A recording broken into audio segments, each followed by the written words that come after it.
Okay.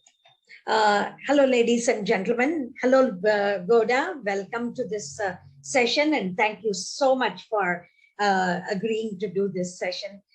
Somebody so pretty like you, we can't, and young looking, we can't imagine how much of legal knowledge you must be having. That will definitely help all of us. So, hello, ladies, and sometimes there will be some gentlemen also, so I'll address everybody. Welcome to this session, and we have Goda Raghavan. I'll introduce her to you formally. She is the advocate and lawyer and partner of AK Law Chambers, and she's a legal advisor, professional legal advisor for a long time now. And she is IBLG Future Legal Leader of 2021. What I mean by that is she was recognized as one of the future legal advisors of 2021 and beyond. So congratulations to that, to you, that title to you, Goda.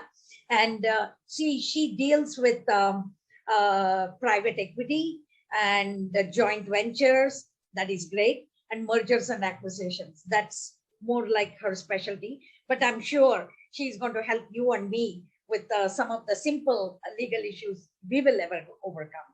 So, we never think of the legal implications and complexities that we might run into as entrepreneurs. We kind of only, kind of start thinking about it when we come across something like that. Good, I'm sure you know that. And the lawyers will look at us and say, why didn't you come to me 6 months ago or, 1 year ago? And we never thought of that, right? So we think legal is for cases in the court, typically. But there are simple issues that we can resolve as we are, taking our projects to the next level. So my advice to all of you is be very, very participative in this program and ask as many questions as you can. As you know, there is no dumb question unless it has an answer. It doesn't have an answer and has an answer. So please ask Goda whatever is on your mind, and she will definitely help you. And today she's going to cover some of the common legal aspects we should be thinking of as entrepreneurs. Am I right, Goda? Okay, great. So, so please participate. And Goda, you can also give them some questions, the general questions they can think about and answer. And if they, are not giving you the right answer, you can advise them also. So thank you so much, and take it away. Thank you. Thank you so much for the lovely introduction. And let's start, today's session with the exact words that Geeta ma'am have to say right now about how, my clients come to me at a point where something has gone wrong and you wonder why they didn't come to you sooner. And then they're like, typically legal is not a cost that most entrepreneurs budget for, honestly. They say, we'll see, it's okay. It's more important to allocate the resources for something else, for marketing, business development, getting your first, first sales through, or your first client, or so on and so forth. But this is what I tell all of my clients, right? That upfront, there are a set of documents that you should get in place before you start any business. It may even be, engaging with a lawyer to get a set of templates to say, okay, this is what I would use so that I don't have a recurring legal cost, but a sort of a one-time cost that I will incur as part of the budgeting that I'm going to do. Get those templates in place. Ensure that those very basic rights, especially let's say you're in the SaaS sector, right? IP is absolutely critical. If you have, you're engaging with consultants who are writing a certain code for you, you're engaging with, if let's say you've hired employees and their work, there's a work product now on a work for hire sort of situation. All of these warrant a sort of a very strong IP protection, because ultimately you may say, okay, we're at a very nascent stage, so what? But all of this really comes back to you, and when you've grown to a certain level, and then some of this is not fixable, right? In two senses. One is when you say there has been an IP breach, if there has been a loss of confidential information or a breach of confidential information, what is your recourse? What is your real recourse? Let me put it that way, right?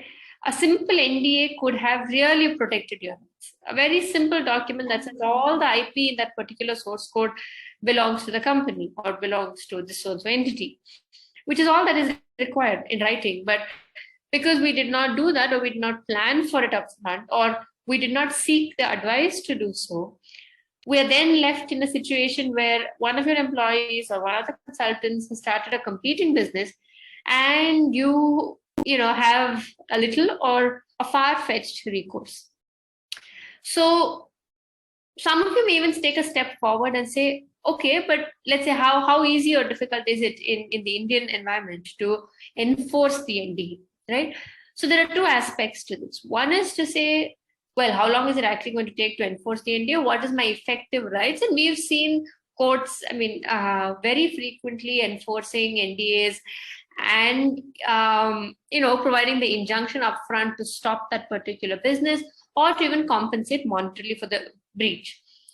Now, the second is a more moral sort of a pressure, saying that I've signed a document and therefore I must comply with it, right? You may or may not pursue it and say, okay, so why am I putting good money after bad money, trying to enforce a startup idea which maybe did not take off, or something that you're not pursuing yourself anymore. So why should I try and enforce it? But at least there's something on paper for you to say, well, at least for the effort that I put in, it's protected. And there's somewhere under as an underlying current which says, okay, let's not breach this NDA that I've signed because of the validity and the sanctity that it has. So today we're going to focus predominantly over the next couple of hours on legal compliance through contracts, right? The focus of this entire session is to understand why you need contracts, which is a statute in India that actually protects your, that gives legal right and legal enforceability to the contracts that you've executed. What are your recourses if there's a breach of a contract? What are different types of contracts? What are the different clauses that are there in a specific contract? And then we look at a very important clause on indemnity versus damages, right? This is something that clients often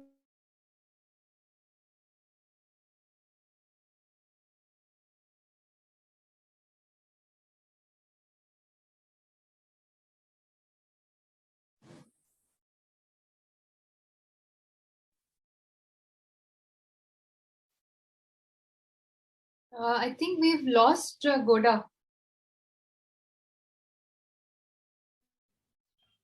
There seems to be a technical glitch. Please allow her a couple of minutes. She should be back.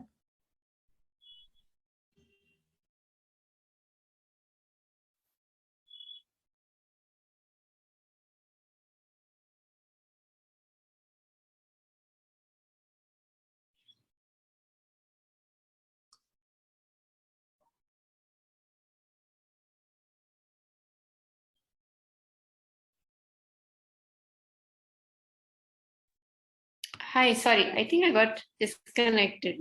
Yes, we lost you for a couple of minutes, Goda. If you could please repeat the last 3 minutes. Thank you. Okay, so like I was saying, this is a sort of an overview. You can see my screen, right? We are now going to look at, over the next couple of hours, the following points, right? Why do you need contracts in the first place? Why do you need written contracts? Is email an adequate form of a contract, or is oral contract and oral contract enough? What happens in case of let's say stamping a particular agreement? Do you actually have to have it in writing? Can I draft my own contract if I know what the terms are? I'm going to say, okay, listen, here are ABCD commercials, and for this, I'm going to pay you so much money, and therefore you will in turn provide, let's say, XYZ services. Is that a contract enough? Or let's say I propose that you would do, if I paid you 100 rupees, then you would provide so and so services. but in return, the other party sent you a counter offer. Is that a valid contract? And then, like I was telling you earlier, we're going to look into the difference between indemnity and damages and what each of it actually entails. How is it contractually different under the Indian Contract Act? How is it different? What are your obligations in the sense of an indemnity enforcement or in case of a damages enforcement? Then thereafter, we're going to step into the whole concept of dispute resolution, the importance of having a certain clause. What are the different types of dispute resolution mechanisms that are available? And to some extent, what could be the expected timelines in the current Indian situation? What are the steps that are involved? Then we also look at a very macro aspect of what are the different types of contracts. Like I told you earlier, we are looking at, let's say you're at an early stage company. My advice is that you invest, a nominal amount in getting yourself a couple of templates, right? And we look at what those templates are and say, okay, let's get the company certain templates to tailor-made to that specific company, what the company does, in which sector it operates, and recycle and reuse those templates till the time, you've had some revenue generation, some growth to actually, engage or hire an in-house legal person to be able to draft tailor-made contracts for you. But my advice is that, and this is what we've seen, is somewhere between having no contracts versus having every contract tailor-made. Somewhere in between is at least to start with, a few template contracts which you're going to use on a routine basis. Then we looked at, the important clauses in a contract. Every single contract is by and large can be put into, very similar kind of buckets to say, these are the clauses that have to be there. What is the purpose of each of these clauses? How to make it watertight? And what happens even if you do it? Yeah. So the way we'll do this entire session is that we're going to keep it very interactive. So at any point in time, if you have questions, either academic or specific to your business, please feel free to stop me and ask me any questions that you may have. And maybe if we could do a round of introductions, would that be helpful, just to understand at what stage each company is at and specifically what you're looking from the session, so I can, kind of touch upon these topics? Sure, Goda. Can you please start introducing yourself? A very brief 30-second intro with your name, your stage of business, your company name, and a brief on what industry you are in. A quick intro would help because we have 30 participants so that everyone gets a chance. Yes, Shrishti, please go ahead. Yeah. Hi, ma'am. I basically run an ethics startup where we help people become umpires, sports analysts, sports commentators, sports journalists. We get celebrities to teach. And it's right now, in terms of incorporation, it's a year-old company. But in terms of when we started working full-time on the idea, it's a 2.5-year-old baby now. We get into a lot of contracts and with our trainers as well as with the students sometimes. And I just wanted to understand a couple of things. I mean, as you are anyways going to cover that oral contract versus email contract versus a written contract. And second is, what is the exact difference between an MOU and an agreement? So with that, I'll take a pause and someone else can join. Sure. Shrishti, thanks a lot. I think I'll go ahead. Kuda, it's wonderful to have you here. My name is Kanchan Dwivedi. I'm the founder of a lending fintech, which is called Loan Genie. And so I actually am looking at the legal part of it when I'm, contracting with, let's say, a co-founder or, some very key employees initially. And then I'm also looking at, these legal contracts coming in when I'm giving a loan. So basically the document on which I sign up with the borrower and the legalities of e-signatures and, how do you do it electronically would be really interesting to know, because I don't have it completely online. So it'll be very interesting to know how can we make it simple so that the borrower is also bound to give back whatever amount that they basically take on loan from us. So those were the 2 points. And of course, investors also, when the investors come in, what are the legalities around that? So those were the 3 key areas I was looking, from employees to investors to also my customers, as far as legal aspects go. Thank you. Thanks, Kanchan. I'll go next. So my name is Himanshi. I'm a founder of Bearcraft Consulting. Bearcraft bridges the gap between the artisans and the brand selling the artisanal product. We are in the stage of developing our map-enabled SaaS platform, and is looking forward to, as in the initially, Koda, you started talking about the NDA and the other documents that come into play when you're developing a particular SaaS platform. So that is something I'm looking to deep dive into more. Thank you. Hi, I'll go next. My name is Rupa Rajan. I'm founder of a company called NutriSupa. We are into manufacturing of food products, especially ready-to-make Indian soup products. So I would like to understand from this session is, when we onboard our products on different online platforms, there is an agreement agree upon where agree upon products and things like that.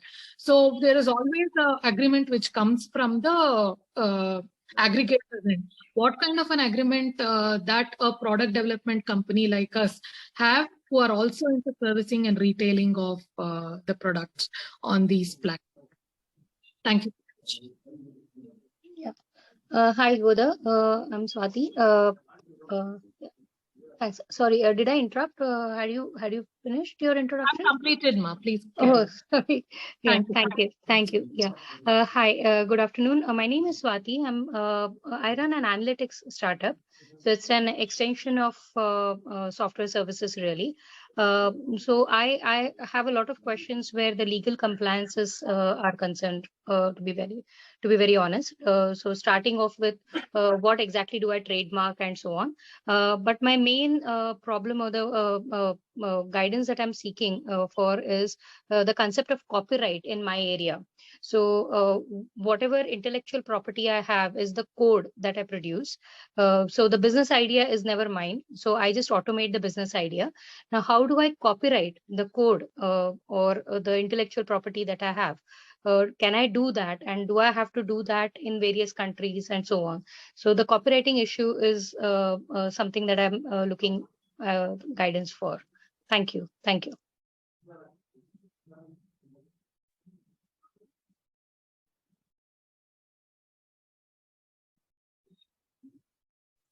I'd like to go next. My name is Gauri. I'm the founder of Candid Krida. We make toys for children learning Indian languages. What I was looking to get from this session is, though we've been operating for the last 1.5 years, we've recently registered our company as a private limited, and we want to understand things like co-founder agreement and how to maintain a business relationship outside of a personal relationship that we have, the co-founder and I. The second thing was to see how we can work with our B2B2C partners and distributors who can take our toys to the consumer market that we are currently addressing. How do we position ourselves as, even though we are a small company, how do we position ourselves as somebody that they cannot, in layman terms, mess with? And yeah, thank you so much for this session. Looking forward. Hello, I'll go next. I'm Jamila from Lidos Technologies. I'm a founder of Lidos Technologies, which is a software development company. And we are a bootstrap company. We are developing products in the enterprise recruitment space and enterprise level upskilling space. And our revenue generation is through outsourced software projects from bigger companies and resource outsourcing to other companies. And we typically need contracts with the employee and with the company to whom we outsource our resource, so that they do not hire them in between. So typically that kind of legal thing I'm looking at. And also, is there a way to protect our product code? it's a software. So I don't know what are the ways to protect it, to protect the IP. Yeah, that's it. Thank you. Hi, I'll go next. Sorry, did I interrupt somebody? Yeah, go ahead, No, Vandana. you can go ahead. Thanks. My name is Vandana Suri. I run a company called Taxi. We women cabs and women drivers. I think what I would be looking at is shareholder agreements and co-founder contracts. What can go wrong? I started my business with my brother. Thankfully, things are good, but ahead we don't know what holds. So I'm looking at. Somebody also asked personal and professional relationships, and how do we factor what could come next, and the risks involved. So that's something that I'd be interested in. Thanks. Hi, I'm Sahana. I'm from Goda. I would like to know about the founders agreement. What are the contracts and agreements that we need to agree upon when they're onboarded at a later stage of point when the IBB of the product is done? And I'm also looking for the legal agreements regarding the payment terms, because mine is a B2B, and also the contract terms with the distributors as well as the direct B2B customers. Thank you. Hi, my name is Kaushik. Hi, are you able to hear me? Yes, you're audible. Yeah. Okay. Hi, my name is Kaushik. I'm the founder of a health tech startup called Swasthya. And we are basically into actually digitization of all the healthcare artifacts, and then we are highly patient-centric. So that's one of the key things that that we have, and we believe that it's actually a sort of blue ocean thing, the way in which we have approached the problem. Now, what are the things that I'm looking at getting out of this session? Primarily are two things. One is what is enforceable and what is non-enforceable. So you have multiple terms, MOU, NDA, or LOI. Of course, So what is enforceable, what is not? That is actually one thing that I'm interested in. And the other thing is, in terms of all of these contracts, right? My experience, so we have been running this startup for the last about 2 years.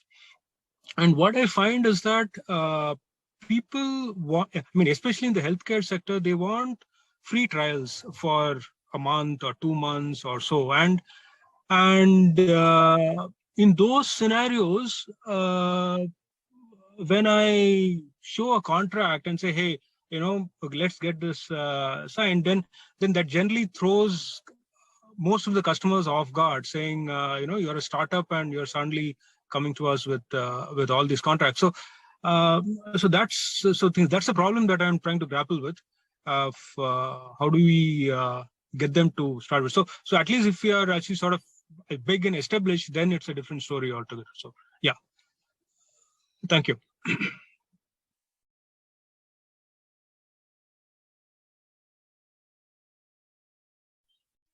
So I can also notice a query on the chat from Prem Prasad Meetsinti. Mr. Prem Prasad, would you like to come on audio?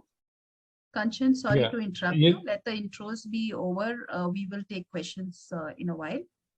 All right. Can I go Prem, I ahead hope and introduce you can go ahead and introduce yourself first. Sure, the question can be taken up later. Yeah. Hello, madam. This is Prem Prasad here. I'm founding a venture called the Home Lab for project-based learning to impart, to teach concepts in science and engineering through projects. So I have some queries which I have already posted, but then, as you said, we can come back to that later. Thanks a lot for this session. Thank you. Thanks, Prem. Thank you, ma'am. Sanjay, would you want to introduce yourself? Okay. Yeah. Hello. So I have been into contracting for quite a long time. Handling large contracts and all. So I sort of do deal structuring, and I work with legal teams to create contracts, and also I live along with the contracts afterwards from business side. And I'm a chartered accountant by qualification. So I'm joining this, just for upgrading my knowledge and to build up a network, because I work sort of in synergy with legal teams into contracts. So you can understand, I mean, you would understand Goda as to where I come from. But I handle mostly the operational side, as well as, I live along with the contracts, during especially lengthy ones, during its tenure, and sort things out. Thanks. Thank you so much. Komla, Jagan, Ashutosh, would any of you want to come forward and introduce yourself? Yeah, I think I'll go. Thank you so much, Shreya. Thank you, Goda, for this session. I'm looking forward to learning more. I would turn on my video, but there's something wrong with my camera today. So I'm Komla. I'm the founder of Sapientry. We're an edtech startup. We're building a Google map for career navigation. It's been a year since our incorporation, so I would say we've kind of gone through a couple of, I would say, initial legal procedures for the company. But I think what I'm looking forward to learning a little bit, maybe in this session or the next, is we are starting our kind of payroll processing for employees. So maybe a little bit more about taxation, understanding. I know Goda also mentioned about NDAs before, and things like that between employees, the relationship between employees and the employer. So I'm just looking to learn more about that. But thank you for the session. I'm looking forward to this, Goda. Thank you, Komala. With the interest of time, I think we can take another couple of intros more. If anyone would like to come forward, please unmute and introduce yourself. 2 more intros to go.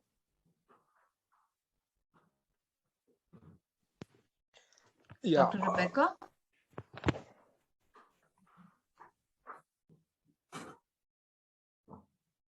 Yes, please. Anyone can go ahead and introduce themselves.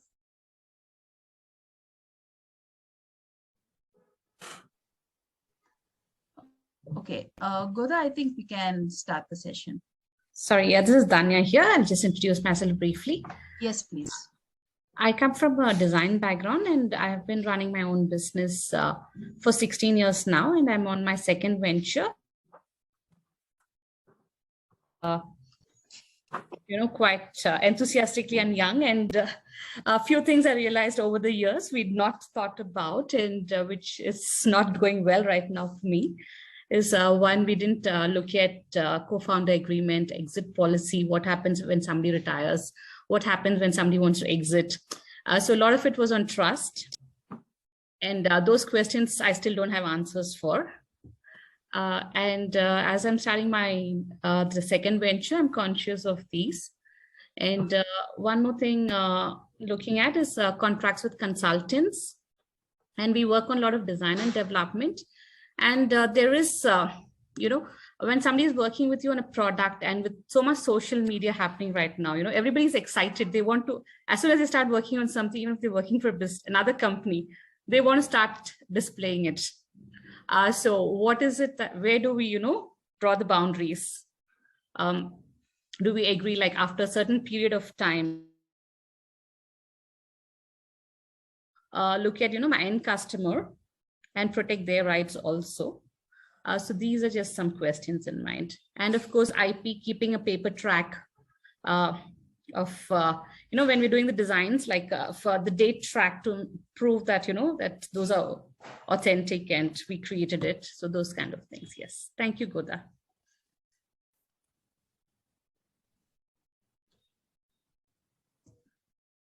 Thank you.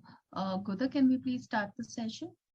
Okay. Oh, this is absolutely lovely to get to know where, each company is at, and to make the session more meaningful and more interactive, so I'm able to actually address each one of your concerns and make this, a useful session. I think this entire introduction bit was really helpful, and I've made my little notes so that, when we come to that specific slide, I'll try and see how many points we can address. Yeah. Okay. So first, let's look at where does the whole legal right come from, right? If you want to say, I want to protect a certain thing, it has to come pursuant to a certain act. Now, where does that come from? All contracts that you enter into are governed in the Indian Contract. Okay. So typically Section 10 is where you have the ingredients for a contract. Now, why is this important? Because some of you ask me saying, okay, what is an MOU, right? What is an LOI? What is a term sheet? What is an actual contract? What happens if it's written contract or an oral contract, right? So all the answers to these questions really lie in just this one slide under Section 10, which talks about what are the key things that have to be there in a contract for the contract to be a binding contract, right? So as you see, the first one is an offer. As in you offer and you say, okay, when you look at a contract, you have to do ABC things. And the other party in turn either, pays you for what you're doing, or it's on the basis of mutual contracts, right? It can be a kind for kind, or it can be kind for cash or whatever. But ultimately, there has to be a valid offer and an acceptance. Whatever you're offering, the other side has to accept it. That being said, after the valid offer and acceptance, there has to be a consideration that has to be recorded in your contract. Now, contract can be by whatever name that it is called. If you're using the word binding, it automatically becomes binding. Whether you call it an MOU or an LOI, it really doesn't matter. Those nomenclatures don't matter. But if you say, you call it an MOU, for example, and you say, pursuant to this MOU, I'm going to provide you, say, certain designs, for example. And within the next 3 months, I'm going to provide you so much. And over a period of 3 months, every month, you're going to pay me X amount of rupees. Now, both parties sign this. That's it. That's a valid contract. There is no need for it to be formalized or legalized in any way. If you really want it to be technically drafted, it just elaborates your rights under the contract, or what you can do in an eventuality of breach and non-performance and things like that. But has the contract per se been completed? The answer is yes. Okay, there has been an offer, you have accepted it, and there is consideration. Obviously, the fourth point is that both parties have to be, must have reached the age of maturity, which is 18 years, sound mind, not disqualified under any law. So those, very standard qualifications or capacity to enter into a contract being taken for granted. The most important thing is that there has to be consideration, valid offer, and acceptance. Now, there's a concept of contingent contracts, right? Let's say, for example, when you see a term sheet or an LOI or an MOU that you sign and say, we're exploring this business prospect, but all of this is subject to us entering into a definitive agreement. Now, is that a valid contract? I'm not in a position to tell you upfront right here without looking at the language of that document as to whether it is a valid contract or not, whether it's a binding contract or not. If it says, this is the contract and we will start working as of today, in due course, we will enter into a definitive agreement. It is a binding contract. Even if you don't enter into that binding agreement or the definitive agreement, this is still a contract because you accepted it. The other party has probably started working on it, gives you the deliverable that is to be given. It is still a contract. And under law, you have your recourse if there is a breach. But just because there is no agreement in the agreement sense, it does not void or negate the whole structure of a contract. Okay, so when you look at a contract, all that you need to look at is this. One, if you ask me saying, we're a new company, I start up, I don't want to take contracts to my clients, how do I do this, right? So here what happens is you will simply, like I said, right, it doesn't have to be in a contract form in that sense, but you would probably want to protect yourself from an eventuality, especially if you're in a, like a health tech, saying something goes wrong, all your disclaimers just need to be in place. It can be a simple, 3-paragraph disclaimer letter saying, in the eventuality, anything goes wrong, I'm not responsible, it's a free trial, you have nothing to pay, no liabilities. So something as simple as that is still very much a contract, but both parties have to sign it. So what has happened is sometimes we have clients who come to me and said, I've exchanged this on an email. I've gotten an email response saying, yes, this is fine. And I started working on it. And then they came back and said, we didn't sign a contract. Now, let me tell you how this works, right? If you're a private limited company, if any document that a private limited company signs is supposed to be backed by a board resolution. That gives sanctity and the power to the person who's signing that particular contract, right? Otherwise, you could enter into a contract with, let's say, anybody. Let's say a big organization, for example, Infosys, right? With so many employees, anybody could sign a contract. But can they bind the whole company? No. The simple answer is no, because there's no resolution that authorizes them to sign. So if you are entering into a contract with another company, the first thing that you would ask for is to say, can I have a copy of the board resolution? And you can provide a copy of yours as well, which you should have. I mean, directors by default have the right to sign, but if it's anybody other than the directors, then they should have the authorization to enter into a contract. Now, if over an email you agree, now who is this person sending the email? Let's say you have somebody as a sales head. If he or she is not authorized to sign or authorized to go ahead with this particular project or give you the confirmation, there is no binding contract. You may perform your part of the contract, but there's always going to be that gray area to say, well, this person was not authorized. The contract was not ratified by the board. The board can just simply step back and say, I did not authorize this contract, so therefore no payment is due. So it is important to ensure that either you have a director who's signing this contract, but that's about it. The law protects you and says, listen, there's a doctrine of indoor management. You don't really have to go beyond that.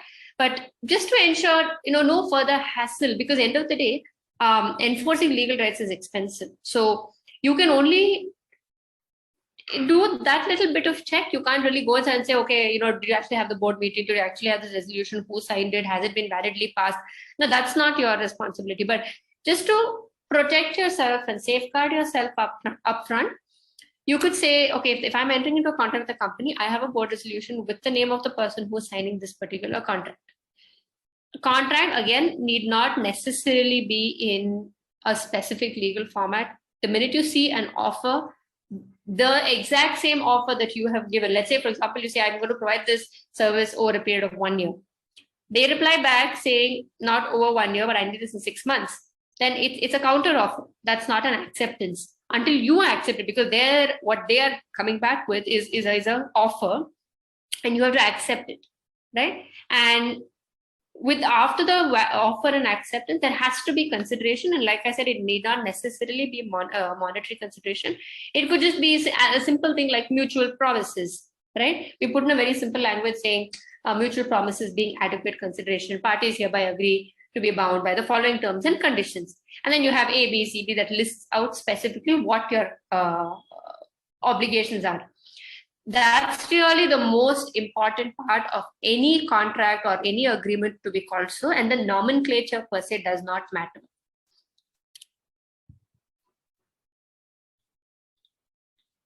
Now we come into the whole concept of oral contracts versus written contracts. Okay, oral contracts are as much enforceable as written contracts are. And like I told you earlier, we saw what are the requirements or the prerequisites of a contract. It did not mention that a contract has to be written. It just says it has to be offer, acceptance, and consideration. The issue will only be as to how are you going to prove that there was in effect an oral contract, right? If you met somebody in a room and you had no proof that you had met them and you agreed, you've done your part of the contract, now you send them an email or an invoice saying, so-and-so money is due and payable, now what do I do, right? Or let's say you were talking about co-founder agreements. When you started off, over a Zoom call or over a phone call, you decided that these were the terms, you're going to start the company, equal profit sharing, that's it, and you were good to go, right? Is that a valid contract? Yes, it is. Technically it is, but ultimately if you need an order in your favor, you're going to have to prove that there was some communication and there was, even an oral contract that there in place. Now, then you ask me about what happens to email communications, right? Email communications, like I said, are still valid contracts. They're still binding. It's still very much valid.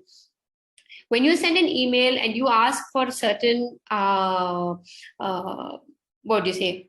You offer to do a certain service or you provide a certain offer or certain terms that you put forward, and they agree over email.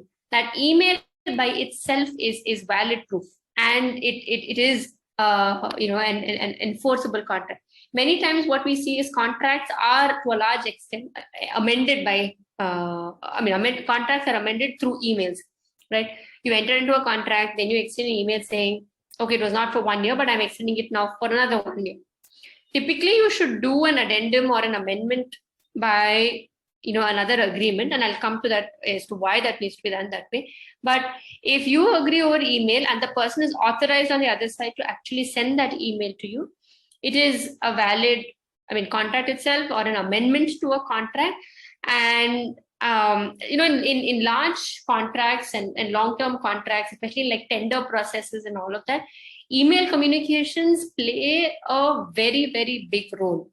They do form a sort of an after effect on contracts to see to what extent was it modified. Let's say there was a delay in you providing a particular service, right? Or somebody else delayed in providing you that service. Or an email, you said, yeah, that's okay, fine, take another week to come back on this. That's deemed to be an extension. That's deemed to be a concluded contract, which is extending the initial contract, which was, let's say, for a period of 12 months, but now you increased it to 18 months. So email communications are very much valid proof. And I think this might be the appropriate time to talk about digital signatures, since we're talking about email communications, right? So through COVID, we've actually closed quite a few private equity deals where companies did fundraisers starting from, let's say, 1 million up to $30 million US, everything online, right? Now, how does this work, and how do we do this? So there are two ways of doing this. When you finalize a contract, and even though, I might be talking about an investment agreement in the sense of a shareholder share subscription agreement, but it could be any contract, right? Let's say you finalize the terms of the contract, the email has gone back and forth, you've marked up your document, you've sent it to the other side, they've marked it up, and finally you agree on the terms of the contract. And then you say, okay, finally the email says this is the execution version, so can you please execute it and send it back. Now on the last page of the contract, typically we would share it in a PDF version, and this is acceptable in court of law. Okay, there are two ways of doing this. One is you can use any of these online signing platforms that are available to affix your digital signature. But you again tread with caution as to which is the platform that you're using, what is the type of digital signature that you're using, whether it's a typical DSC cert, like a DSC kind of a signature, or is it a PDF signed signature. In the interest of time, what we do is we advise clients to exchange a PDF signed, it's a hand signed PDF, like either print out, scan, or signed on your device, like your iPad or whatever. You sign it and you exchange it over email, and that gets consolidated as one document. Now, this is adequate proof. Even tomorrow, if you don't have a document with wet ink and this was what was communicated over an email, this itself is valid proof. The only catch to this is to ensure that the agreements are adequately stamped. Because if a document is not stamped, you cannot rely on that document in court, and then you'll have to pay the penalty, which is approximately 10 times the amount that you should have paid. But it really depends on each state, and if each state has an amendment, you'll have to pay the difference and then proceed to get it enforced, right? Then again, like I said, right, so even if let's assume your contract was not stamped adequately, there are certain rights that you have for breach of contract under the Indian Contract Act itself. You are entitled to damages whether or not your contract is signed, whether or not you had a contract in the first place, a written contract in the first place. You could just say, no, there was an oral agreement, I've performed my services. Well, so I was, I had the right to receive so-and-so amount as payment. I have not received it. And therefore, this is the loss that I have incurred. This is the damages that I'm entitled to. Please pay me. So this would be a simple recourse before court. But typically, every contract has to be adequately stamped. So what we've done is we tell our clients to buy the stamp paper, scan that stamp paper, affix it to the PDF, and the last page of the PDF will have a digital signature or a signed and scanned signature page, and that is exchanged over email. Now that really completes the process. Later, the original stamp paper with the document and wetting signatures are couriered around, so it will come in due course. But fundamentally, the agreement is concluded at the stage when these documents are exchanged via email. Okay, so yeah, I think that really covers the whole how do you do this online as opposed to actually going around and getting vetting signature. You can do it later. It really depends again on the size of the contract that you're entering into, the party with who you're entering into for the contract. Well, this is the rule book. If you ask me, does everybody get every employment agreement with a stamp paper? Does everybody get an NDA on a stamp paper? Just because somebody is not doing it, it doesn't make that right. This is the right way of doing it. Okay.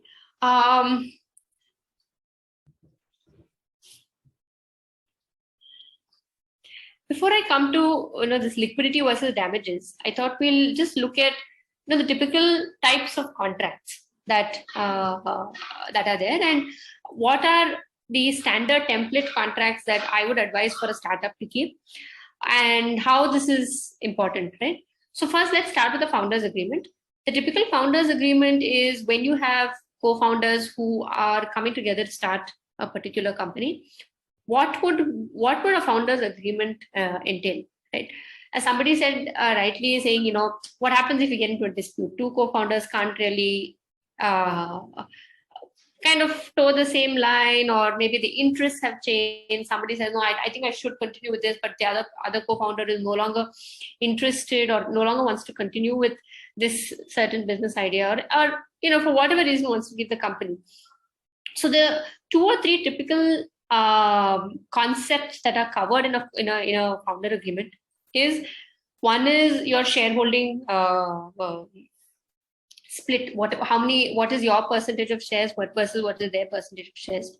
The second thing is, in case one of the co-founders wants to resign or leave, how easy or not is it for them to leave? Does somebody else have to approve them leaving? And if they leave, what happens to the shares that they have in the company, right? One thing is to say, well, you give it to the other shareholder. You can't give it. You have to sell it, or you have to gift it, right? You can't just give it. And even if you say, let's say, even if you do a share transfer, there has to be a process for that. You can't end up with being one shareholder in the company. Every private limited company needs to have a minimum of 2 shareholders. What is the price at which you will buy out the other shareholder or the exiting co-founder?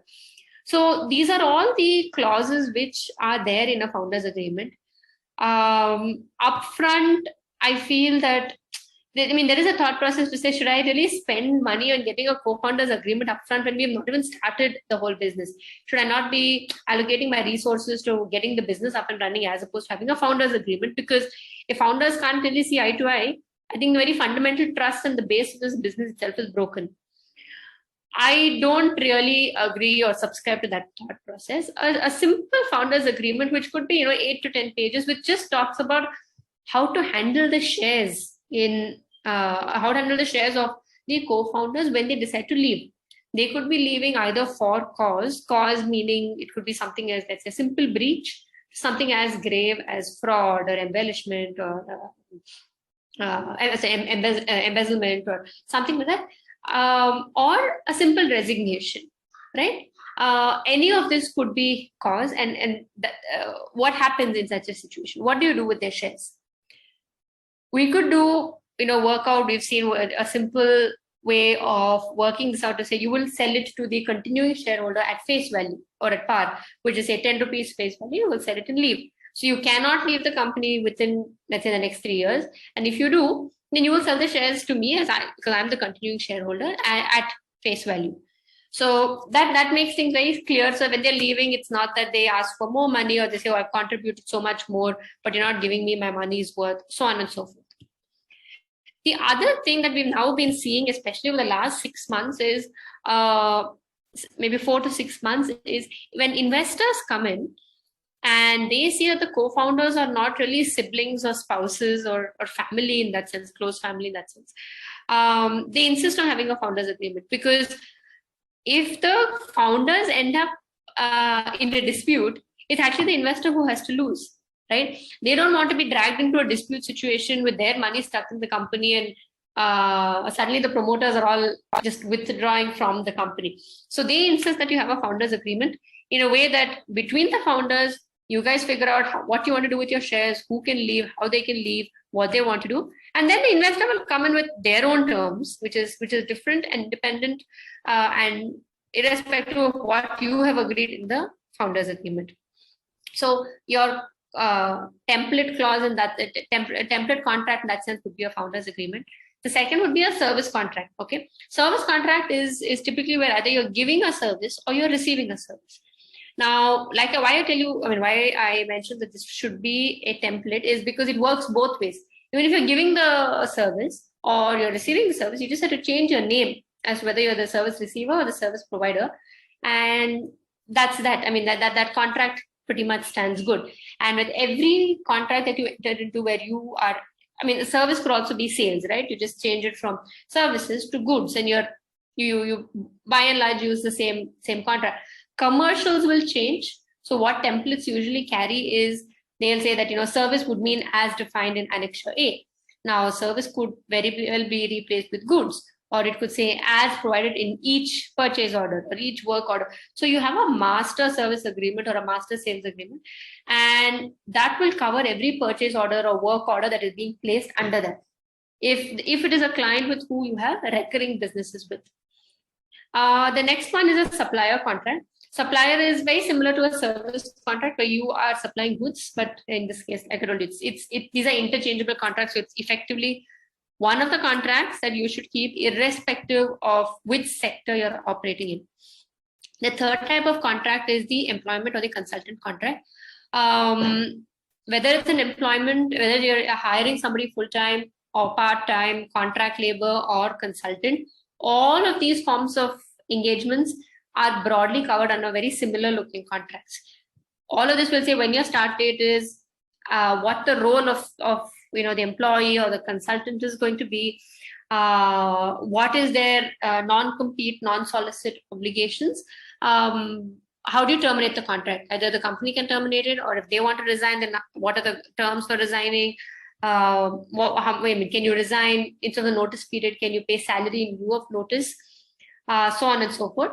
But then again, the employment contract should ideally protect your IP clause, because it should say that whatever work that is done during the course of employment, or the work product that is made during the course of employment, is a work for hire product, which means that all the IP automatically and without doing any further action by the company vests in the company.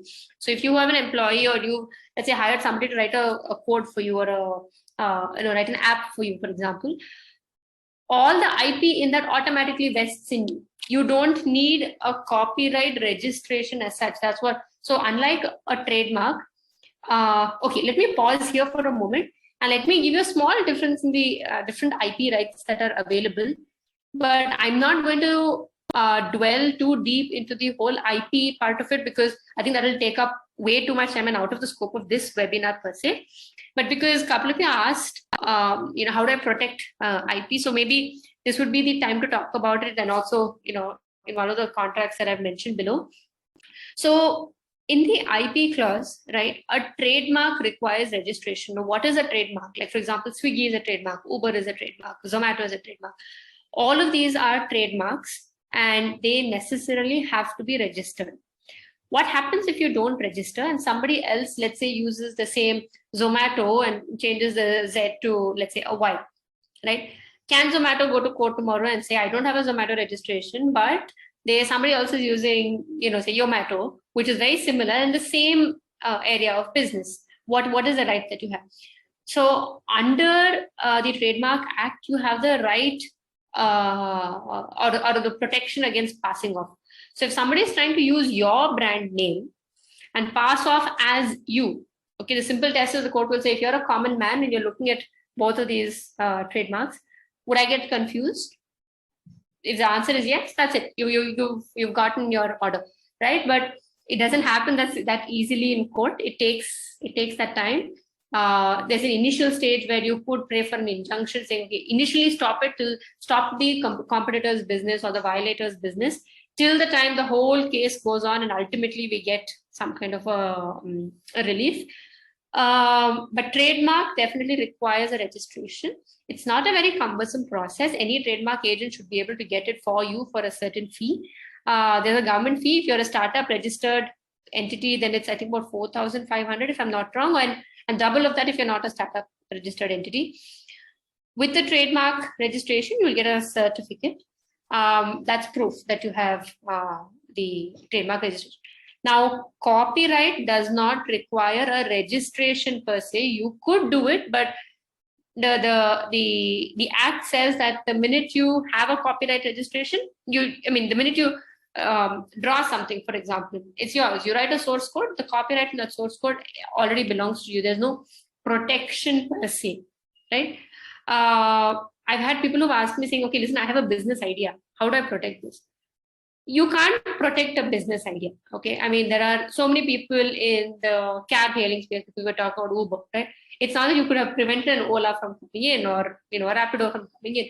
They're all there in the market. You can't stop anybody. But if they reverse engineered your code, or, they literally took your code, copied it verbatim and made their own code, then you have the recourse under the Copyright Act saying that, this was my code and that has been copied. That's that. But then there's a third IP right, which talks about patents. Let me avoid getting into that because that's very technical. You actually have to file a patent application, and it's very technical in that sense, right? Coming back to what should your IP contract contain, or what should your employment or consultant contract contain in relation to IP protection. So typically you have to say that any IP prior to entering into this contract belongs to that very party. Yeah, sorry, did somebody say something? Okay, so you need to mention that the IP, like if I enter into a contract and I had certain proprietary information, my contract should say that all the information that I already had with me anyway belongs to me, does not go to anybody else. But let's say this is a company where you're writing code, or you're developing a certain design or a certain product. All the IP which is generated, that's a commercial point, but it should be mentioned clearly as to who it belongs to and what your rights are. If you just say it belongs to both, for example, okay, you're not able to decide who it belongs to, and you say, okay, whatever was created during the term of the contract belongs to both. When you say belongs to open-endedly, it means both of you can exploit it for monetary benefits without asking the other person for any consent. Is that something that you're okay with? If you are, that's fine. If you're not, for example, we've seen, let's say you're listing your service on a particular platform, right? And there is a certain access, or you bring onto that platform certain users, and that platform already has its own bunch of users. Now, this database has a copyright that is inherent to the database. Who does that belong to? Pursuant to this contract, you've gotten access to the platform's users. You've also exposed your own users to the platform. So who does that database belong to after this contract is terminated? So all of this really gets protected in the employment or the consultant contract and in the IP contracts. Okay, so employment is very straightforward. You'll just say IP belongs to the company. But consultant, there might be this gray area, and even in IP contracts, there would be these gray areas as to who it belongs to. Now, what happens after you terminate the contract? What happens to the IP? Is it going to be destroyed by everybody saying, okay, we're not going to do this? Or let's say this is a marketing contract. You made marketing material. Who will that belong to? So all of these points are really covered in either a consultant contract or the IP contracts.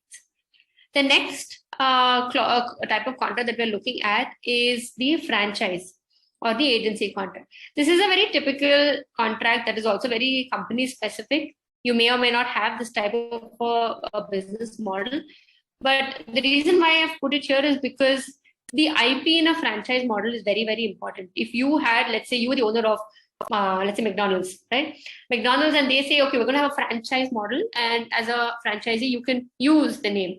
So the IP lies in not just the trade name, but also in, let's say, the recipes, for example, the email trail, or I mean the email database of people who probably live in that area. So to whom you could send information to, that so-and-so store has opened over here. So all of these to say who does the IP vest in is what is covered in the franchise contract. Typically, again, that will also contain what is the fee that you're going to pay, what is the royalty that you're going to pay, so on and so forth. The term of the contract, what you can do, what you cannot do, information on how big the signage is going to be, how what your staffing should be, or so on and so forth, right? The next type of contracts are shareholder agreements, share subscription agreement, acquisition agreements. All of these together can be called as investment agreements, right? Whenever a company is fundraising, whether it's equity or debt, we pretty much have most of these contracts. And all of these contracts, like I said earlier, would essentially have what is the purpose of this contract. If you're subscribing to shares, what is the number of shares? If it's a loan, then what are the terms of the loan? How much money are you borrowing? When are you going to pay them back? What is the interest rate at which you'll pay back?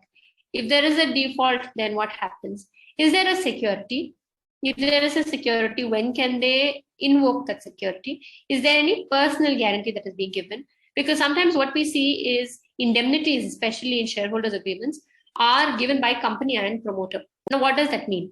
It's a joint and several liability it's a joint liability unless it says joint and several, right? Which means that both the company and the promoter will have to indemnify. So what we usually do typically is we negotiate and see if we can get the promoter out of giving that indemnity, and say only if the company is not able to indemnify, then the promoter will indemnify. And that too, it's not that the indemnification will come into the personal assets of the promoter, but it will be limited to a certain amount, which is either the investment amount or whatever, and also the shares of the promoter. That's it. It's not that your personal assets are suddenly brought into the company and up for indemnification. Just going back to the whole template contract, we said founder agreement, we said service contracts, we said supplier contracts, employment agreement. And in the supplier contract also comes the purchaser, because if you're a supplier, you could very well be the purchaser. So effectively 4 plus the 5th one would be an NDA. These are the 5 standard contracts that any startup who has a budgetary constraint on legal expense would have. But typically this would be a good point to start off with. Yeah. Purchase and manufacture agreements are very, very similar to what I told you, the supplier contract. The most important part is to ensure whether 2 points under purchase and or manufacture is to ensure exclusivity. Is there a concept of exclusivity? Is that your commercial agreement? And the second thing is who owns the IP in what is being manufactured. Let's say you are an FMCG company, you are procuring on a white label basis certain products from a manufacturer. What is their confidentiality obligations? What is the type of product that they have to provide? What is the quality that they have to provide? Will they be doing the manufacturing and packaging? If they are, then you have to give them a limited license to use your logo, right? If Nestle is asking somebody else to manufacture, then Nestle is going to license their trademark for a limited purpose, for the purposes of branding and packaging. This would be even a similar clause even in marketing, right? Okay, then let's, even though this NDA is not mentioned here, but let me, touch upon the whole NDA concept.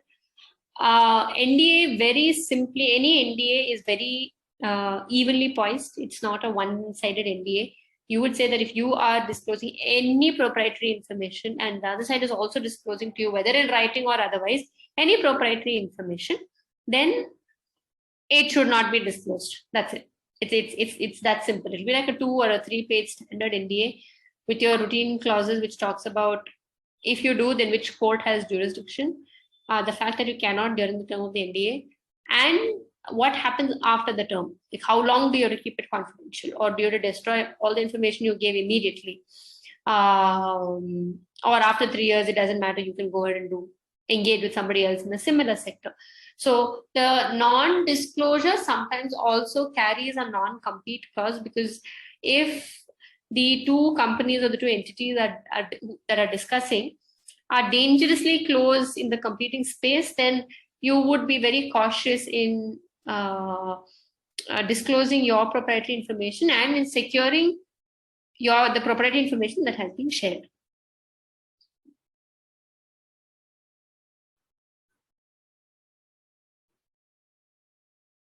Okay.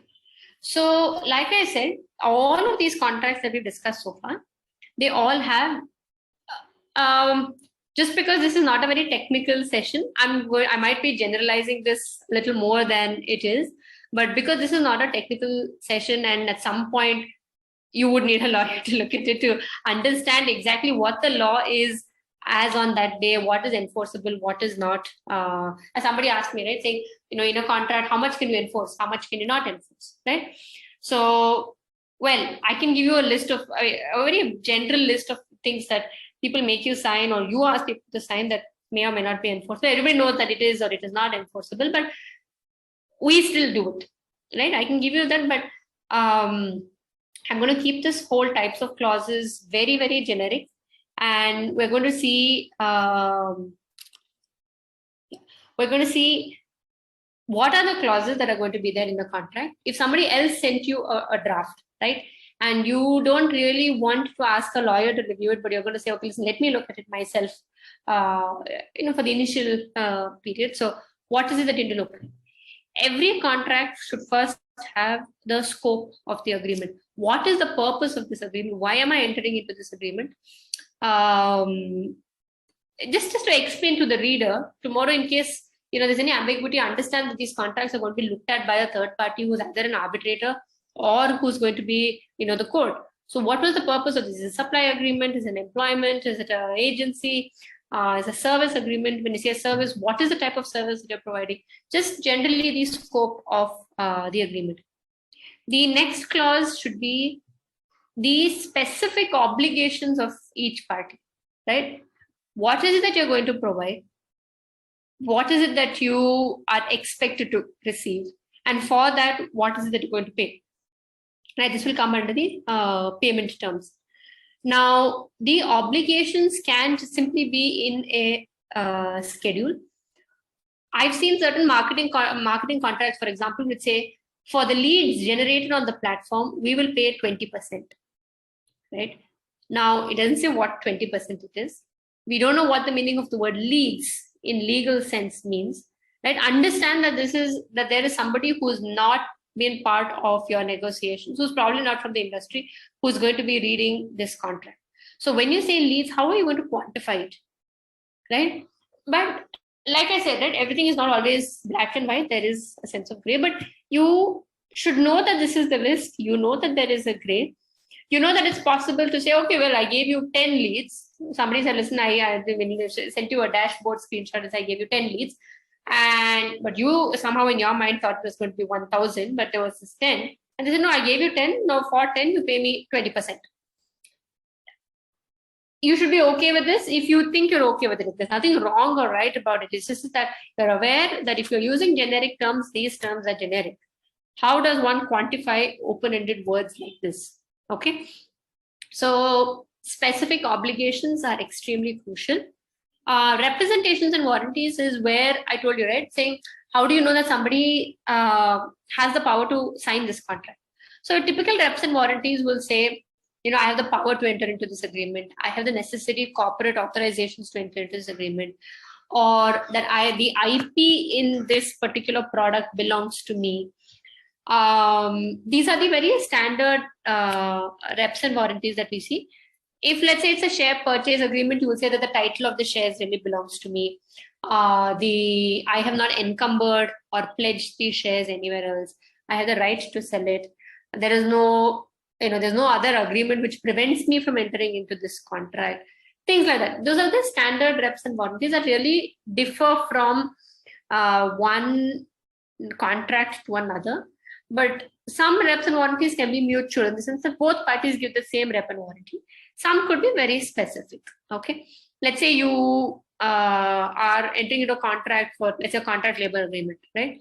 Now, you are not going to check and see whether they have actually employed the 100 people that they're going to supply to you. Your job is just contact them and say, listen, I want 100 contract laborers for this week. That's it. So they will give a representation that they will look after all the labor compliances, they will look after the hiring, and they will provide you skilled labor who will report here. That's it. They are not on your company's rolls. You don't have to pay or make any deductions in salary to them. They cannot claim anything against you, so on and so forth. These are the standard reps and warranties. Next is the payment terms. This is as crucial as the specific obligations, because until and unless you say what is it that you're paying for and that you will not pay if there is a deficiency or if you're disputing a certain invoice. Typically, we draft the language to say any undisputed invoices will be cleared within 5 days or 7 days. That's because in case there's a dispute, you obviously don't have to pay it, right? There has been a dispute on that specific invoice. If there's a delay, then what is the interest rate that is applicable? So the payment terms have to be very clear. If it's a subscription model, then how frequently should you subscribe it? You can very well say that this is a free product and you don't have to pay any rupees, but it has to be said so, right? That it just has to say that, as a free sample, there is no payment, or you could say 1 rupee payment, for example. Sometimes what happens, we do assignment deeds of, say, a website that you bought as a promoter in your individual name, and now the investor or the co-founder is asking for you to assign it to the name of the company. The assignment can't happen at 0 rupees. So we put a very nominal 10 rupees, 100 rupees. It's fine. There's no need for any market value in that sense for several contracts.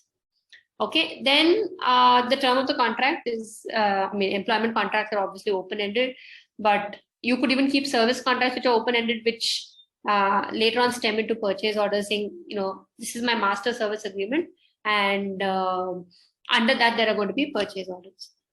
The termination is who can terminate. Many times we see contracts which are unilateral termination, where only the other party can terminate the contract, but you somehow cannot terminate it. So that needs to be looked at. What is the notice period for termination, right? Ideally, it should be 1 month. You don't like something, you don't really think this association is going too far or is not going the way you expected it to go on. 30 days is not too much time. You can terminate it. And most importantly, what is the effect of termination? The reason why we specify and we insist that this clause is there is so that, we know how to deal with the IP that is there, whether you destroy it or you return it.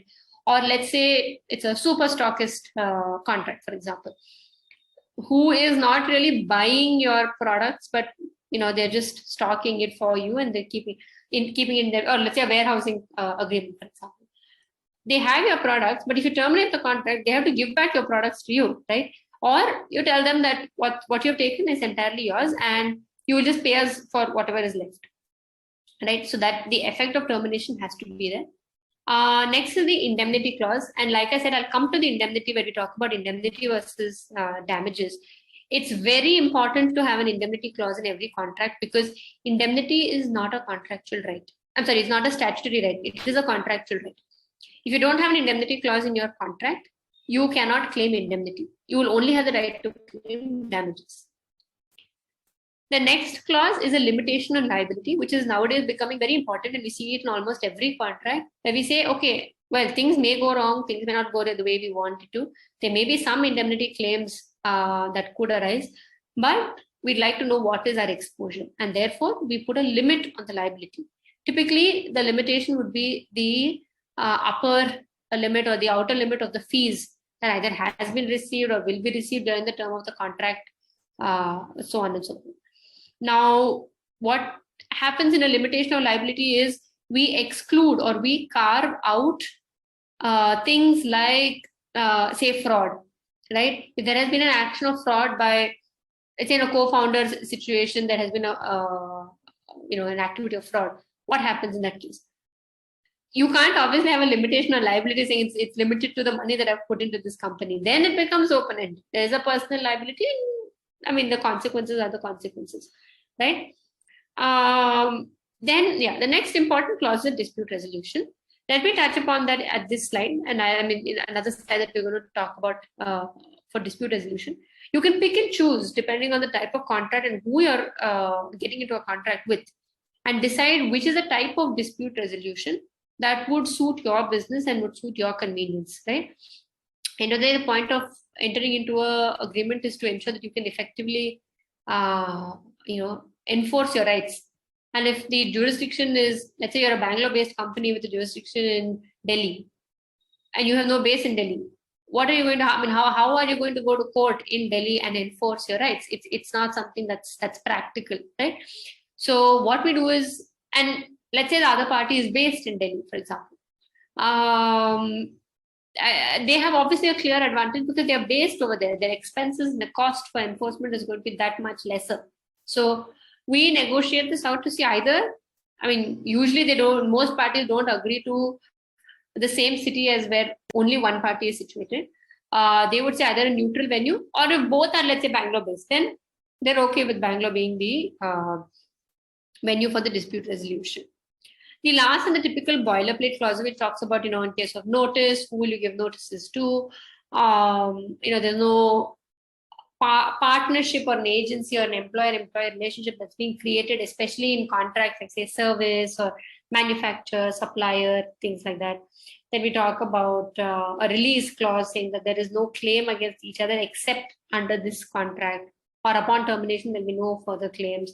So these are the standard boilerplate clauses which are there in every contract.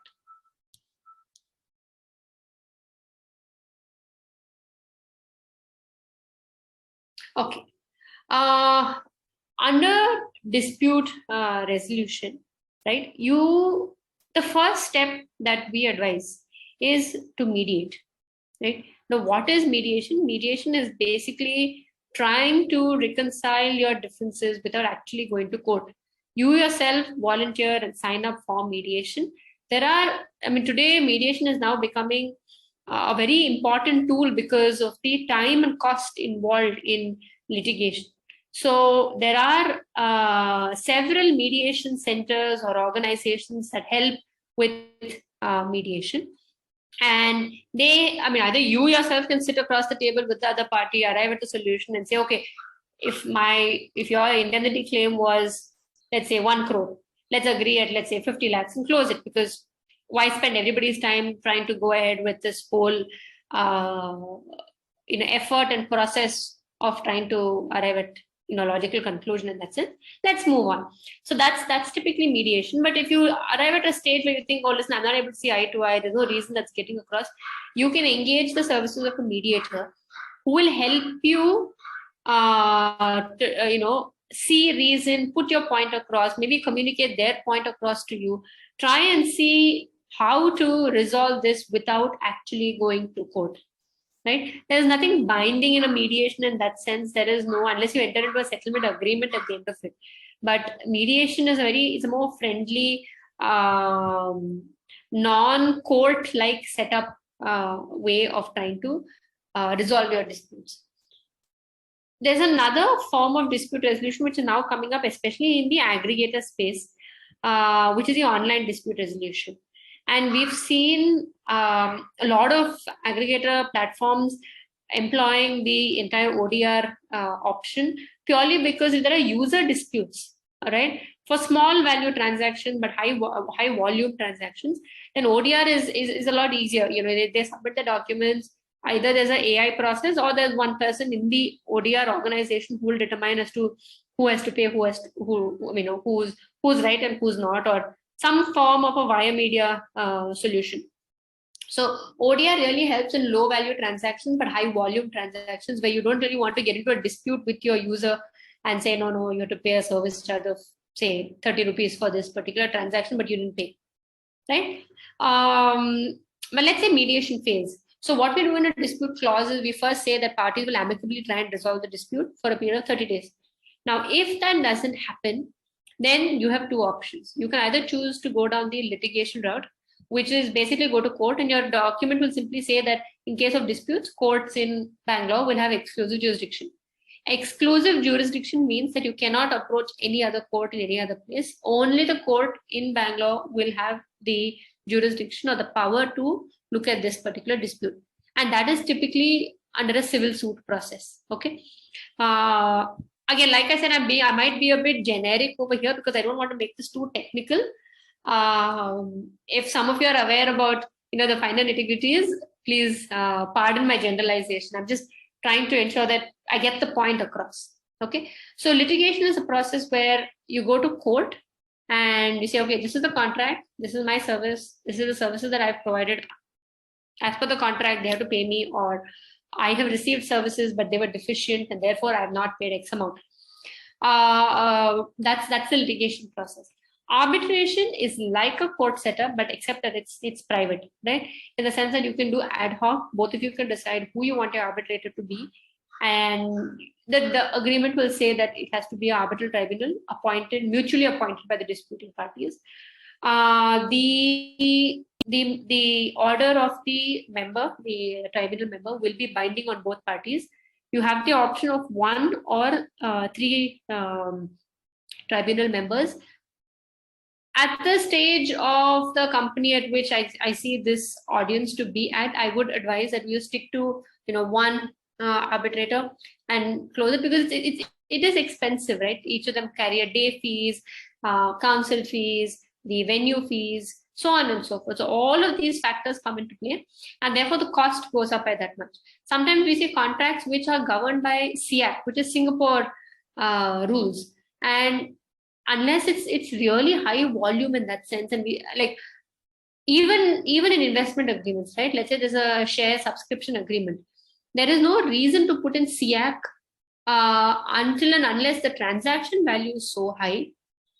I would advise against putting it if the investors, let's say, are Singapore-based, you are India-based, and they insist on SIAC. You'd rather pick a neutral venue, let's say ICC or LCIA, which is London or Paris, which is probably better for you because of the neutrality aspect. But again, all of this carries the weightage of cost as well. Then there are institutions that conduct arbitration. There's the Mumbai Center, there's a Delhi Center, there's a Nani Palkiwala in Chennai. So there are all of these platforms, institutions that conduct arbitrations. You could subscribe to their rules. So they'll have a list of arbitrators that you pick from, so on and so forth. And like I said, right, a very standard clause will simply say, in the event of dispute, the disputing parties will appoint a sole arbitrator whose award will be binding on both parties. The seat of the arbitration will be in so-and-so place, and the language of the proceeding shall be in English. That's it. That's the most standard and most sufficient dispute resolution clause. We advise clients to precede it with a mediation clause in that you'll try and amicably resolve, failing which you can always go in for arbitration. At least then there's a pressure to at least try and settle. But dispute resolution is really about how much good money behind bad money do you want to put. Okay. Let me pause here to see if there are any questions before we get into what are the differences between indemnity and damages.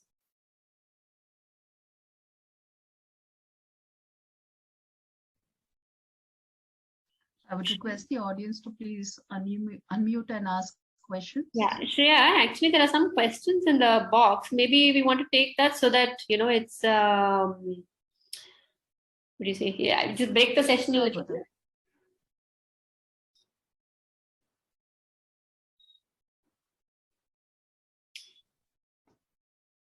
Prem, would you want to unmute and ask your question? Yeah, I do have a couple of questions, but the first question, Shreya, is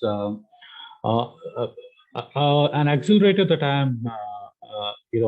I want to get into wants me to sign an agreement as a sole proprietor because I'm not a registered company.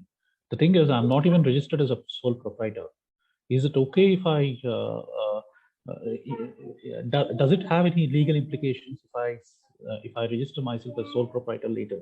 I don't even have a GST at this point. What is the agreement that the accelerator wants you to sign? That's really the question. All right. Okay. This is actually, they would be taking the. It's an agreement that says that they would be taking some stake in the company. When you incorporated. That's right. When I'm. Then you can sign it in your own individual name. There's no need for a sole proprietor registration as such. You can just do it in your individual name. All right. Okay. Okay. Yeah. I mean, but then again, all of this is not legal advice. I'm just putting that on record because we have to look at all the documents. But yeah. All right. Thank you.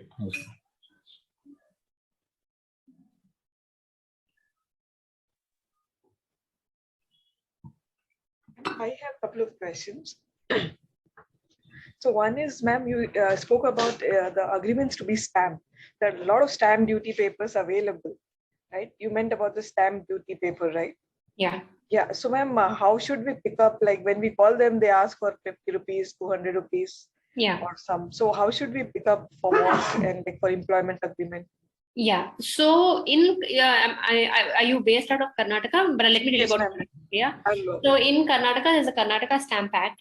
This might be a bit technical, right? You might need some kind of advice, but to put it, okay, I'll give you an overview, right? The Karnataka Stamp Act carries a schedule which tells you for each type of a contract what is the value that you have to stamp it at. But usually 500 rupees should be safe. You might be exceeding by about 100 or so, but somewhere between 500 to 600 would be the typical stamp paper cost, which would cover everything that you want. Like indemnity has a separate amount. The main agreement has a separate amount. Arbitration also sometimes has a separate amount. So it really depends on what your contract is. But actually, even if you talk to the stamp vendor, they themselves will tell you what is the value that you need to buy for. Got it. And ma'am, for MOUs also, you said that it has to be stamped, right? Any agreement has to be stamped. And every agreement, definitely. Yes. Ma'am, second is you spoke about the copyrights. Yeah. And ma'am, are the website designs also copyrighted? Yes. And if they are, then how should we protect it? There is no, it's an automatic protection. It's an automatic protection. I mean, I'll just give a very simple example. On my screen, you see AK Law Chambers written on top, right? My firm logo. Yeah. I've not done anything to it. But if you wrote a similar green color thing, you put like those steps and you say something else, Law Chambers, in the same green style, you're already infringing my copyright. Okay. So website also, like if somebody is, copying the website, you can take a legal action against. Okay, I had just the last third question, which I wrote it here, but right now it's not there. Okay, that's it. Thank you, ma'am.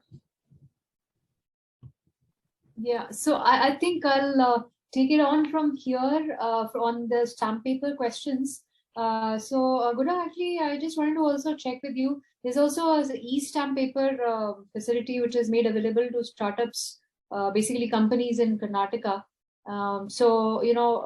Can you like I was trying to understand, like, is there a sort of a process? Because the process is not really clear to me. How do you even download those things online and prevent? The easiest way, the way in which we procure all our stamp papers, we just go to the court, and the court has a stamp section, the revenue section. You can just buy it.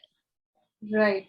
Yeah, I was just trying to avoid a visit to the BDA, local BDA, but you're saying that's one of the options that you also use. Okay. Yeah. I mean, I'm sure there must be, stamp vendors who will be able to give it to you, but obviously there will be a cost that's associated for them to actually get you the stamp paper and all of that. Right. Especially if you plan to do it at a large scale, actually it makes sense to go online. If you're planning to do it repeatedly and it's not a one-off activity, in which case it'll be very nice if we could have it online and there's no middle person involved. Which is, I guess it'll come with some experience. After the first time that you buy the stamp paper, you will figure out the way to do it. What's the closest way? What's close by for you, and all of that. Yes, absolutely. And there's also the question of these wetting signatures. Are these the signatures by witnesses? No. It's wet ink signature. As in, you actually take a pen and sign. It's wet ink. WETINK. Wet ink. Okay. Right. Thank you.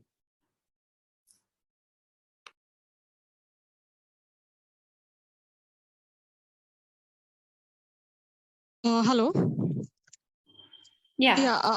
I just wanted to know that the trademark, if we do a trademark, does it have any validity duration and has to be renewed, or once done, it stays for lifetime? No, it stays for about 10 years, I think.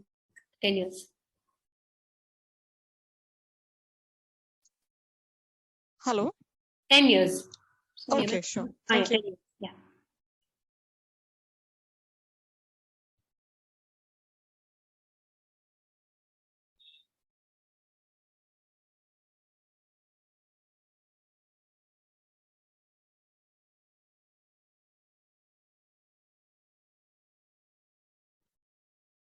Do we have any more questions that you would like to ask or want me to answer? If nobody else, then just have one more question. Is it regarding the trademark? This is Prem here again, Skoda. If there is a furniture manufacturer with a trade name, say X, can I go for a similar trade name, an identical trade name, for my brand, which is into education, and where there is a You could. It'll be a different class, right? Yeah. But again, it can't look the same as, like, say, if it was Apple, for example, right? You can't make computers in the Apple space, but let's say you wanted to have a Apple body care product. Right. Yeah. You probably could. But I mean, there is always going to be the issue. I mean, they might come forward and object it. Okay. Right? They say, we already have it. It could be similar. It looks the logo looks the same. So it really has to be completely different. Can it be modified with prefixes and suffixes? It's very difficult for me to give you an open-ended answer like that, because, like I said, also it really depends on who your application is going to go to the registrar, at the trademark registry. The simple common test, if you want to, think about it yourself, you are a common man, and you saw these two. Would you think that the furniture manufacturer who has X brand name, say Urban Ladder, for example, let's say you started Pro Urban Ladder in home cleaning services, right? Right. Yeah. I, as a common man, would think, okay, they make furniture, but they also clean your furniture, so it's related in some sense. Right. Yeah. Right. So it's very, very subjective. There's no way for me to tell you in black and white whether this will work or not. I agree. Yeah. Correct. Yeah. Goda, Thank you. Thank you. Yeah. Like you talked about the trademark registration, like you have AK law chambers and a green background and steps. So is it going to be two trademarks, one for the words and one for the, how does it look, the green symbol? Yeah, so when you do a trademark registration, you have two options. One is a word mark and one is a composite mark. Composite mark is the design element plus the word, the way it is, right? So it's everything. It is AK Law Chambers written in the green background with the stairs. But if I did only a word mark, then it's AK Law Chambers in that particular font. Okay, so I can go for the composite one. It's better to do that. But the only issue with composite is, I'll tell you what happens. When you go and do a public trademark search, right? And say, for example, let's say Apple, right? Since you were talking about it. Apple already has a registration in the electronic space. Now, let's say Apple only has a composite registration. When you do a public search for composite registrations, it doesn't really show up because it's an image that you have registered. Yes. So you have to check and keep checking in your class if somebody else with a similar name is trying to register using that. That's the only slightly dicey part about a composite trademark versus a word mark. So is it always advisable to go for word mark? It depends. It really depends. It really depends.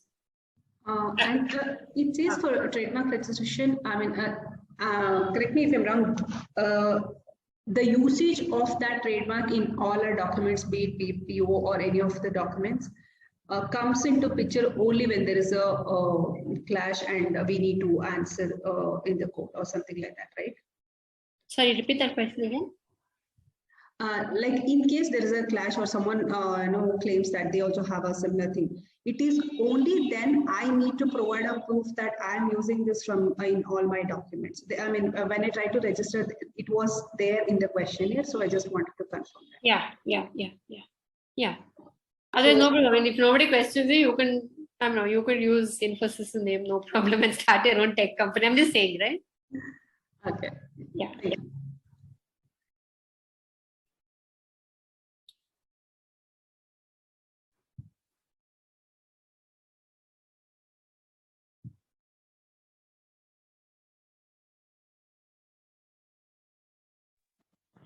Hello. Would the company structure, like the directors and inclusion of directors at a later stage, all those also come under your scope today?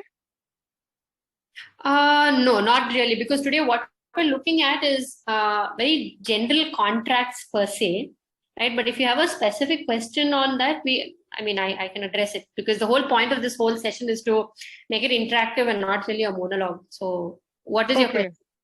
Okay, my question is that my company already had 3 directors, and I was also supposed to be a director, but due to some personal reasons, I could not at the beginning. But after 3 years of working, I have been incorporated as an additional director. So, and my 3 directors have 33% equity. But when I get into it, we'll have 25% equity each. So the additional director and the directors who were at the start, is there any difference between their functions or their roles or anything, or they are all at the same level? Put it very simply, there should not be, unless there is something that is written in your shareholders agreement, which says that those directors have any additional rights over and above you. Okay. Otherwise, the inclusion of director at any later stage doesn't make a difference. No, it does not. It does not. But like say, for example, bank account authorizations, right? To operate a bank account. If they don't give you the power, you may be a director, but you may not have the specific power until you actually give the resolution to the bank saying that you are also a director now and you should also be allowed to operate the bank. That's a very operational issue, but other than that, it should be okay. Okay, and is there any validity to the directorship? Like initial directors are for 5 years and additional directors for 1 year only and has to be renewed or something like that? Yeah. Up to in the next AGM, they'll have to confirm you as a whole-time director. Okay, that cannot be done at the beginning, or like when I'm not an additional but a permanent one from when I become a director. It can be. It depends on what you're understanding, but yeah, it can be. Okay, sure. Thank you very much. Yeah. Like I said, that I'm giving you slightly generic advice. So please don't use this as very legal advice in that sense, because there are many ifs and buts to this. Sure, but this was a really great session with very useful pointers. Thank you so much. Ma'am, can I ask this last question? Yeah. That's regarding, ma'am, the ESOPs and the sweat equity. Yeah. And also advisory stake. So how, if we are giving somebody this, we are promising someone. So in the agreement itself, we should mention that, or we have to go through the CA route and have an ESOP pool first and then allocate something. How does that work actually in real life? Yeah. So what you have to do is, as a company, you have to first adopt an ESOP scheme. Okay. And how do you adopt an ESOP scheme? There are a certain number of shares that have to be put aside either by the promoter. Usually by the promoter is who dilutes and gives these ESOP shares. The ESOP shares are notionally set aside, and in the scheme you'll say, okay, let's say 200 equity shares, which is 200 is probably say 20% or not. Okay, let's say 500, which is 5% of the company. You've set aside 5% as equity shares. Now, as an employee in your employment agreement, you will say that, listen, if you work with us for the period of 1 year, you will be entitled to 1% every year for the next 5 years, right? But that's not complete. What you need to get is a copy of the ESOP scheme, and you have, under the ESOP scheme, they issue a grant letter. That is when your vesting starts. Typically, statutorily, you have to have minimum 1 year vesting. You can't give ESOPs in a period less than 1 year. Only if they associate the company for 1 year, 1 year is a vesting schedule.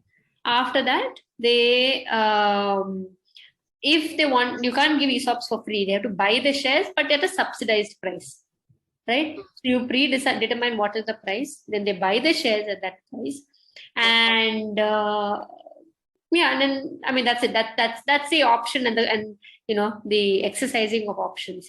But if you ask me what is the starting point, the starting point is really having a scheme in place which has been adopted by the board.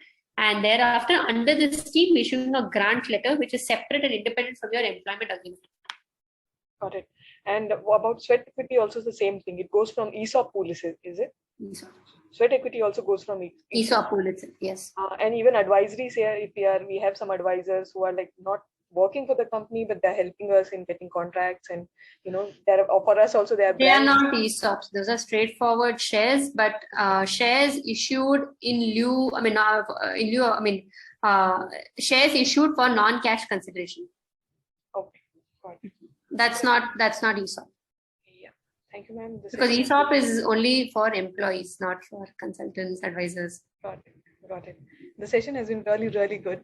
I mean, it has cleared so many doubts. I can't tell you. Thank you so much. Okay, shall we just get back and finish one of the last bits that I want to talk about, and then if we have any more questions, we can answer them. The reason why I kept this towards the end is because this is a little technical, and to be honest, it's also very legal, right? Because if you really want to know the difference between indemnity and damages, by this time you should have had a lawyer. Okay, if you were trying to determine the difference between this, then either you have some formal education in law, or you're just going to take a blind shot, the difference between indemnity and damages. Okay, so if you don't have an indemnity clause, the only right that you'll have is damages under the Indian Contract Act. And the sections are mentioned there, which is again academic. Indemnity has to be in your contract, else it will be only damages. What is the difference? Okay, indemnity is basically where you don't really have to incur a particular loss. Let's say somebody was supposed to provide a software to you, right? They're supposed to write an app for your business. They didn't. You've not really suffered any loss as such. There's no loss that I can put my finger on and say, okay, this is the loss. But there could have been notional loss. So you will say, well, you didn't provide this. The cost of that particular software was, let's say, 5 lakh rupees. Over and above that, I would have gotten, let's say, business leads and so on and so forth. Therefore, my loss is, say, 10 lakhs, and therefore you indemnify me, and you agree to indemnify me. You don't really have to prove anything in the sense of indemnity.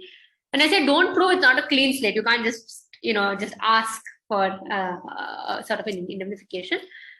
Fundamentally, there has to be some breach, and therefore you are, given that indemnified, even though you've not incurred any actual loss. So what we do is when we draft the indemnity clause, we say actual and direct losses will only be indemnified. It cannot be notional loss, it cannot be loss of profit, loss of business reputation, so on and so forth. And under indemnity, there's no obligation to mitigate your loss. If you thought that a particular company was, say, you knew it came in the newspaper that they were, for some reason, no longer providing business, but you did not terminate the contract and go find somebody else to write your code. You continued and you waited and then you sued them. You can still claim indemnity, but you cannot claim damages, because under damages, you actually have to mitigate your loss, and you have to actually suffer that loss. There has to be a breach that has actually been incurred, and that is damages. So damages is in some sense a post-mortem process. Indemnity is more a prolific process, prophylactic process in that sense.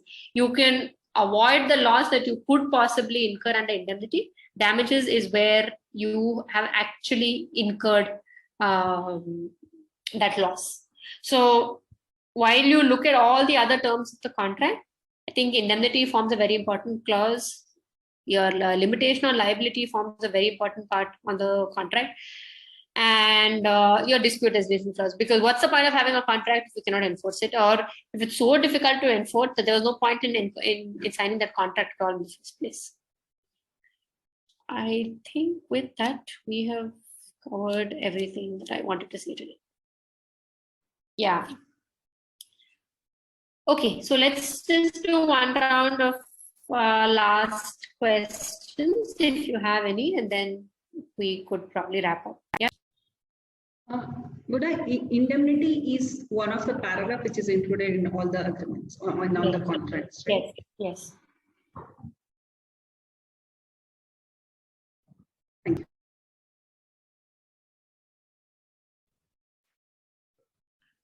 Do we have any more questions for Goda?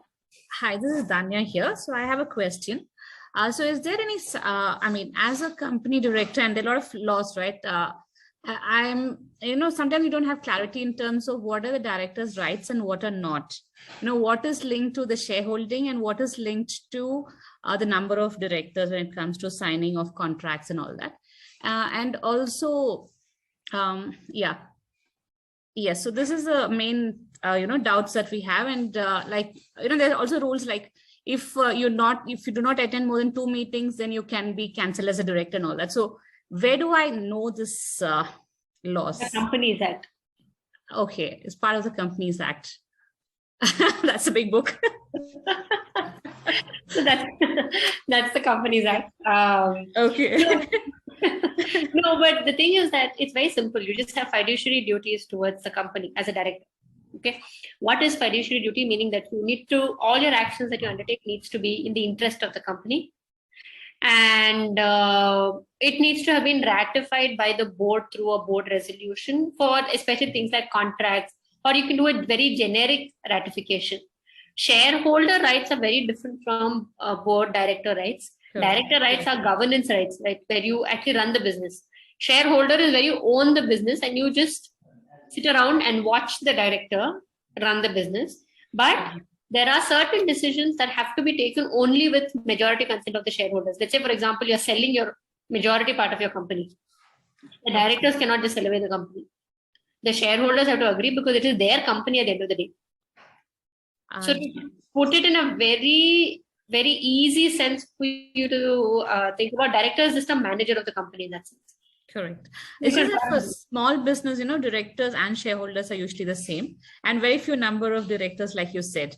And they're very easy in case something goes wrong for you to be cut off as a director. If you're the shareholder, you're not. Nobody has a right to be a director. You know what I'm saying? Unless there's a contractual right, which is where your co-founder agreement comes in, the shareholders agreement comes in. Those are the two documents that really govern the company's rights. And these agreements have to be incorporated into your articles of association. Because even if you have a shareholders agreement and it's not in your articles, the company is only contractually bound by the SHA and not statutorily bound by the SHA. I got it. Thank you. Yeah. Thanks, both.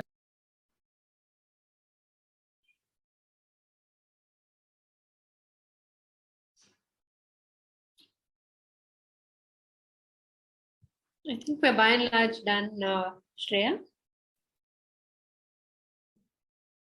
Yes, Goda. Any more questions? Are you members Sanjay, Komla? Shreya, I have one more question Yes, please. Good.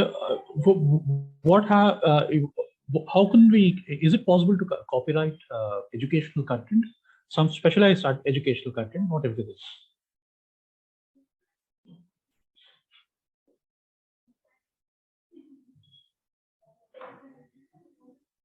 Sorry, yeah. Simple answer is no. All right. Okay.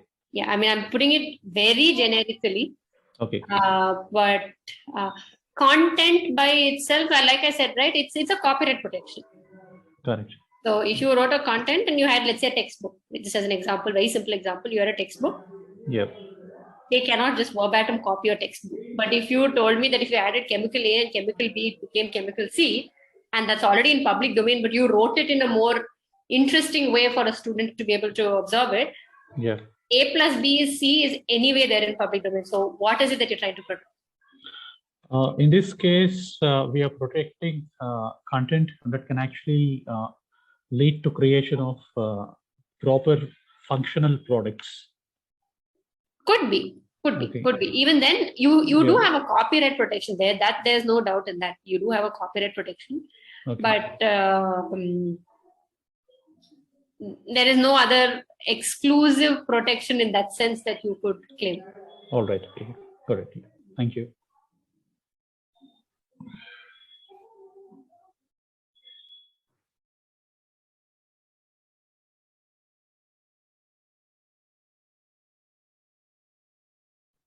Do we have any more questions for Goda?